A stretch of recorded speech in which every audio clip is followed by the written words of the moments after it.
मना किया था मैंने कि वहां नहीं जाना, रात को नहीं जाना, पर नहीं मानी मेरी बात।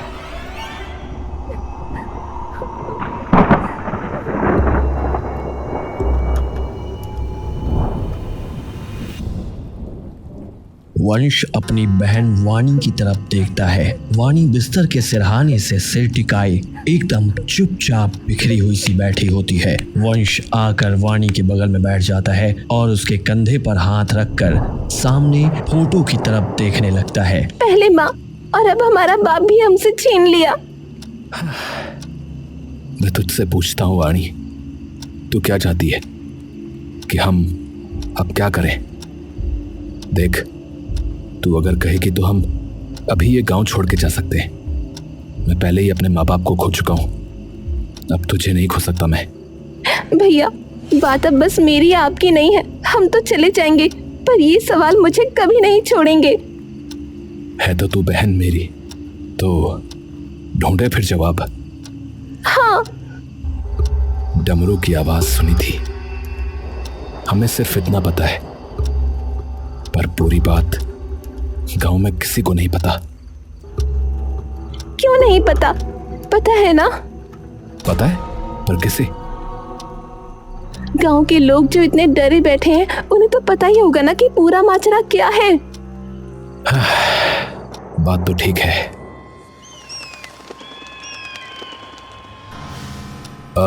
काका नमस्कार। अरे अरे आओ आओ बालकों, नमस्ते नमस्ते। अरे बैठो बैठो बच्चों। काका आपसे कुछ सवाल पूछने थे। सवाल? हाँ हाँ भाई, पूछो पूछो, क्या पूछना है पूछो। हुआ क्या था, क्योंकि मुझे पूरी बात नहीं पता लग पा रही है। काका थोड़ी देर चुप रहता है। पूरी बात तो मुझे भी नहीं पता है बेटा, पर सुनने में तो यही आया है कि वो जो है उस कुएं के पास चला गया था जहां जाना मना था। फिर उसे वो आवाज सुनाई दी होगी शायद, और बस फिर तो कुछ लोगों को अगले दिन उस कुएं के पास पूरा पानी से भीगा हुआ वो मिला। तो आपको उस कुएं के बारे में कुछ पता है? अब नहीं बिटिया, उसको तो ना देखने की और ना उसके बारे में जानने की कभी हिम्मत हुई। हाँ। अच्छा। ठीक है काका, प्रणाम। वंश और वाणी पूरे गांव में सभी से पूछताछ करते हैं, पर किसी को भी पूरी बात पता नहीं थी। पूरे गांव से पूछ लिया, पर किसी को कुछ नहीं पता। फिर कैसे होगा अब? कस्तूरी अम्मा, अरे उन्हें कैसे भूल गए? सबसे पुरानी तो वही है इस गांव में। यहाँ उन्हें पक्का कुछ ना कुछ तो पता ही होगा। हाँ, ये बात तो ठीक है। उन्हीं की झोपड़ी में चलते हैं फिर, चलो। वाणी और वंश दोनों कस्तूरी अम्मा की झोपड़ी पर चले जाते हैं। अंदर जा भी सकते हैं नहीं? अच्छा तुम हो। अम्मा अंदर आ सकते हैं क्या? आओ।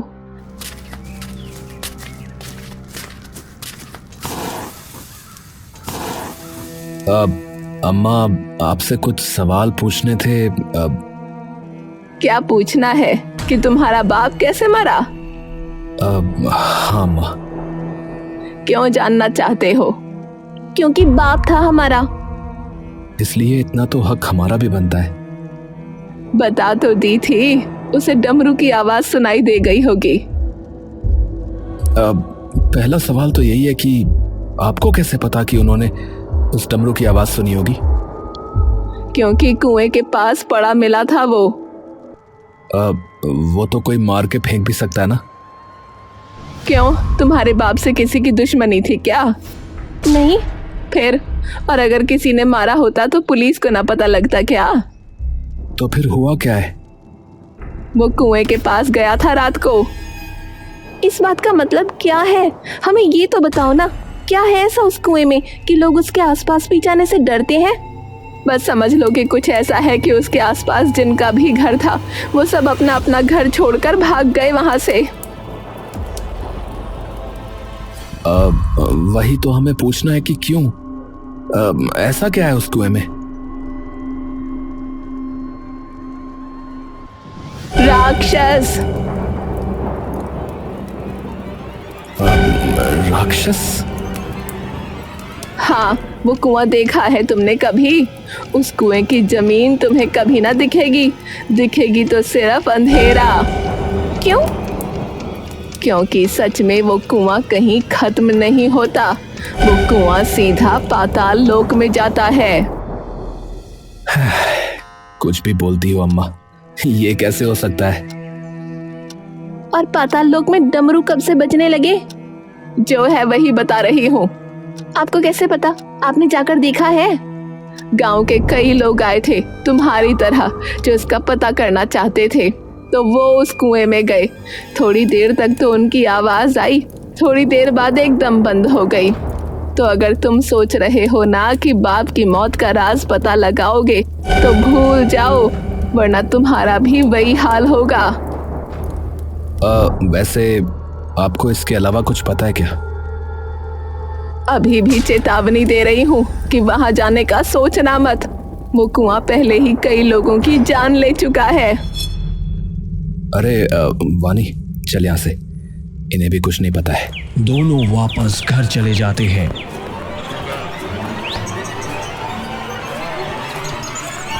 वाणी कमरे में बैठी अपना सितार बजा रही होती है। अरे चाचा, आप? अरे कैसे हो बच्चे तुम दोनों? चाचा नमस्ते। नमस्ते मेरी बच्ची। भाई वाह, बहुत ही सुंदर बजाया तुमने सितार। शुक्रिया चाचा। अरे अंदर आइए ना चाचा।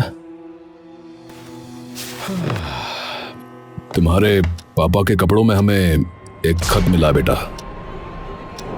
हाँ, वैसे बानी बेटा, तुम ये बांसुरी भी बजा लेती हो क्या सितार के साथ साथ? है? हाँ चाचू। अरे तो थोड़ी सी बजा के हमें भी सुनाओ। ठीक है चाचू।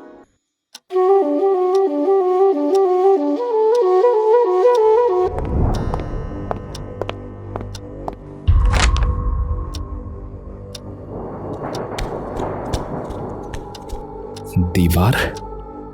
कौन सी दीवार? कौन सी गुफा? रास्ता कुएं में नहीं, दीवार पर। यानी कुएं के अंदर नहीं है जवाब, कुएं पर है। कुएं की दीवार पर? हाँ, हमें उस कुएं के पास जाना होगा। पर भैया अभी नहीं जा सकते, खतरे से खाली नहीं है उधर रात को जाना।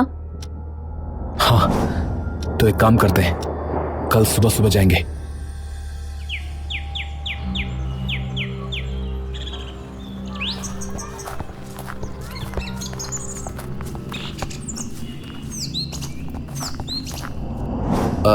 देखो, ज्यादा पास नहीं जाना वाणी, कुछ भी हो सकता है।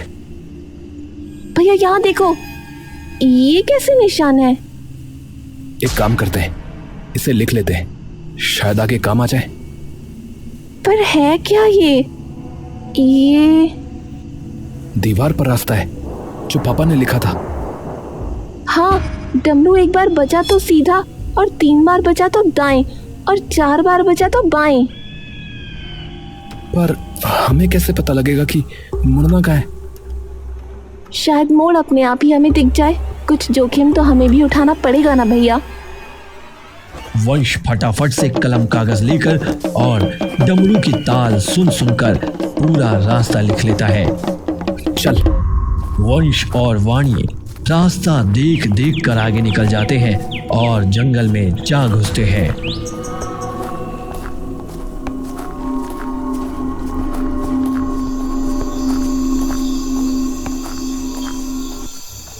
भैया इसमें तो आगे जाकर बाएं मुड़ना है, पर अभी तक तो कोई रास्ता बाएं गया ही नहीं। हाँ, लो जी, नहीं, फिलहाल तो आगे जाकर ही रास्ता मिल पाएगा। दोनों सीधे सीधे चलते रहते हैं और तभी उन्हें बाईं ओर जाता एक रास्ता दिखता है। मिल गया। वंश वाणी का हाथ पकड़कर बाईं ओर मुड़ जाता है।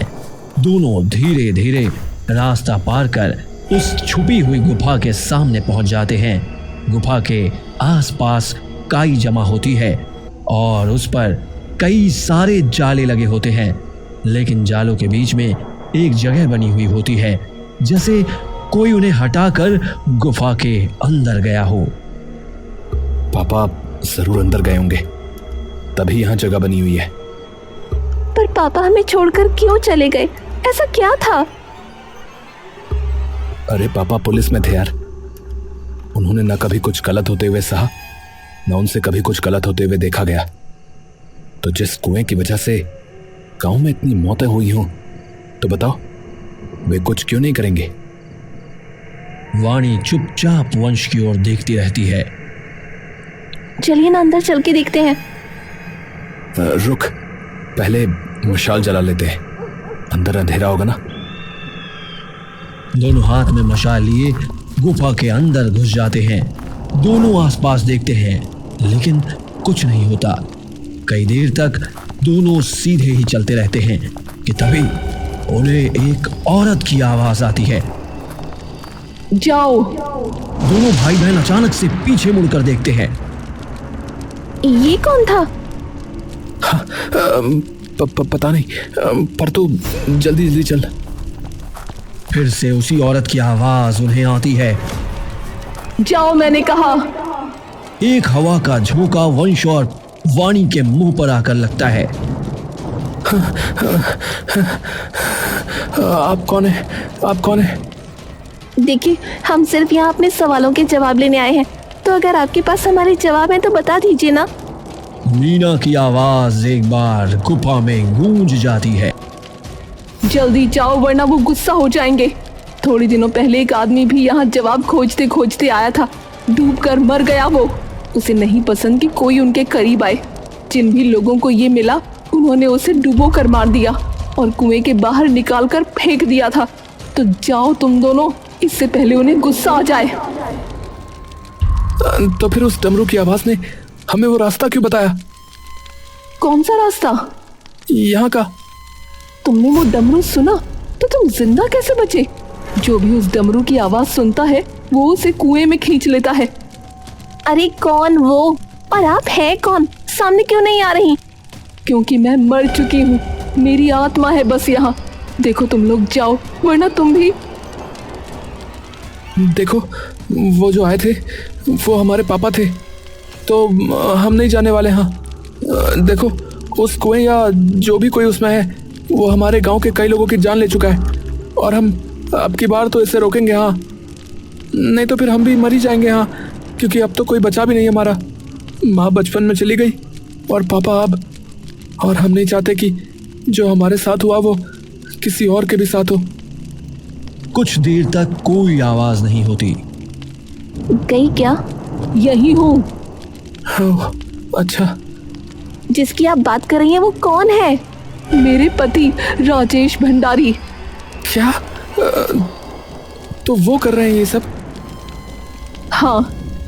क्या? मुझे कुछ समझ में नहीं आ रहा, आप साफ साफ बताइए ना थोड़ा। राज जी एक बहुत ही ज्ञानी और सर्वश्रेष्ठ संगीत आचार्य थे। हम दोनों इसी गांव में रहते थे। वो सभी संगीत के वाद्य बजाना जानते थे। उनके सुरों में, उनके तान में, उनके रागों में इतनी ताकत थी कि उससे कभी बारिश आ जाती, कभी बादल गरज जाते। जो भी सुनता वो मंत्र मुग्ध हो जाता। मुझे भी उनसे प्यार हुआ उनका सितार सुनकर। जब पहली बार सुना तो ऐसा लगा जैसे स्वयं देवी सरस्वती उनके मन में वास करती हूँ। उन्हें प्यार हुआ जब पहली बार उन्होंने मुझे राग यमन बजाते सुना बांसुरी पर। कुछ ही सालों में हमारी शादी हो गई, लेकिन गांव में एक और लड़का था, मन से लोभी और दिमाग से खोखला। उसे भी मैं पसंद थी। तो जब मेरी शादी हुई तो उससे शादी बर्दाश्त ना हुआ।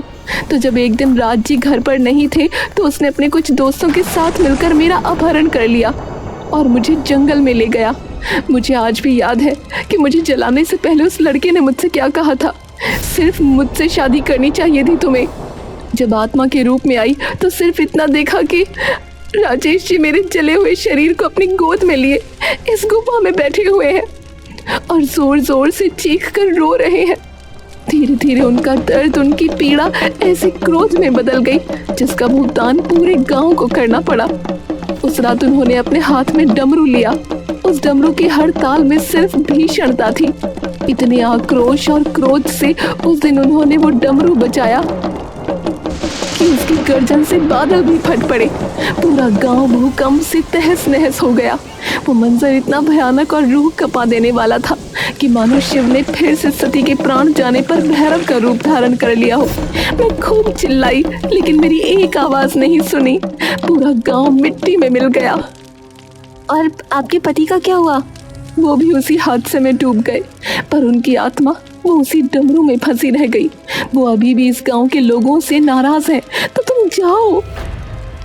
वाणी थोड़ी देर तक नीचे सिर झुकाए कुछ सोचती रहती है और फिर धीरे से ऊपर की ओर देखती है। उनकी आत्मा को मुक्ति नहीं मिल पा रही है। वो अभी भी अपनी पत्नी, जिससे उन्होंने शायद सबसे ज्यादा प्यार किया, उसके चले जाने के दुख में है। तो अगर आप उनसे बात कर लें तो शायद वो शांत हो जाए। कोई आवाज नहीं आती।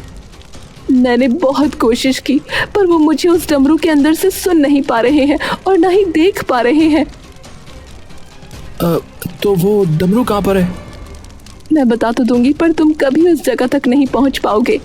पहले ही यहाँ बाढ़ आ जाएगी और तुम्हें डुबो देगी। मैंने देखा है, उनके गुस्से से कोई नहीं बचा आज तक। वो पहले भी ऐसे ही थे। जब उन्हें गुस्सा आता था ना, तो मेरे अलावा उन्हें कोई शांत नहीं कर पाता था। कभी बांसुरी बजाकर तो कभी प्यार से समझाकर उन्हें मनाती थी। मिल गया जवाब। भैया आप यहीं रुको, मैं बस अभी थोड़ी देर में आती हूँ। क्या हुआ? कहाँ जा रही हो तुम? भरोसा करो। हाँ ठीक है। वाणी दौड़ती हुई गुफा से बाहर निकल जाती है। ये कहाँ गई? पता नहीं। थोड़ी देर बाद वाणी वापस लौट आती है और वंश का हाथ पकड़कर आगे बढ़ने लगती है। चलो। अरे पर मैं कह रही हूँ ना, कुछ नहीं होगा, चलो। नहीं, वहाँ मत जाओ, आप बस हमारे साथ रहो। वाणी और वंश धीरे धीरे आगे बढ़ने लगते हैं। तभी उन्हें पानी की आवाज बहुत जोर से अपनी तरफ बढ़ते हुए सुनाई देती है। वंश वाणी का हाथ पकड़कर वापस खींचने की कोशिश करता है, लेकिन वो नहीं रुकती। डरो मत भैया, चलते रहो। अरे तू पागल है क्या? अरे मर जाएंगे यार। तभी पानी की बड़ी सी लहर उन्हें अपनी तरफ तेजी से आती हुई दिखती है। वाणी वंश का हाथ छोड़ देती है। अरे चल वाणी, भाग। जब तक हम कुछ नहीं करेंगे तब तक ये सब यूं ही चलता रहेगा।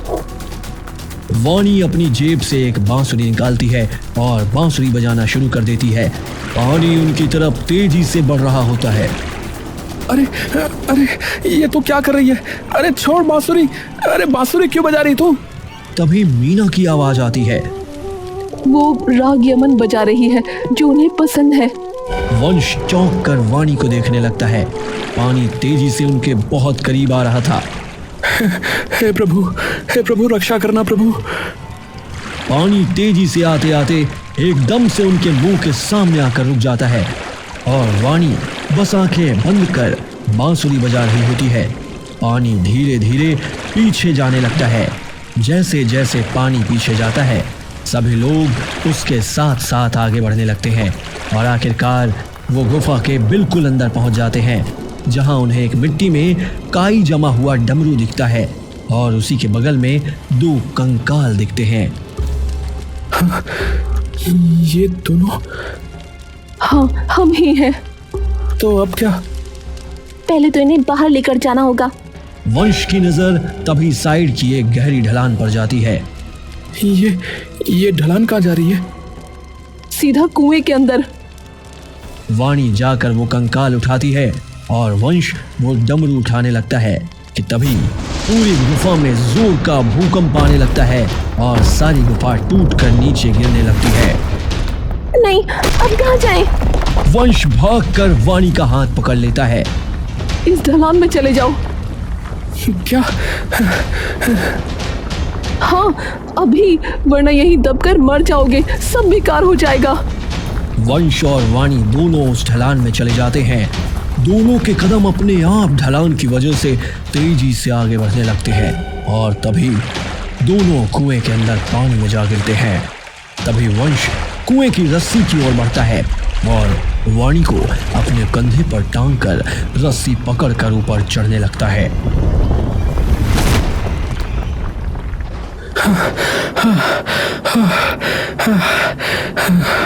वाणी, वाणी, देखो ये डमरू अपने आप बज रहा है, देखो।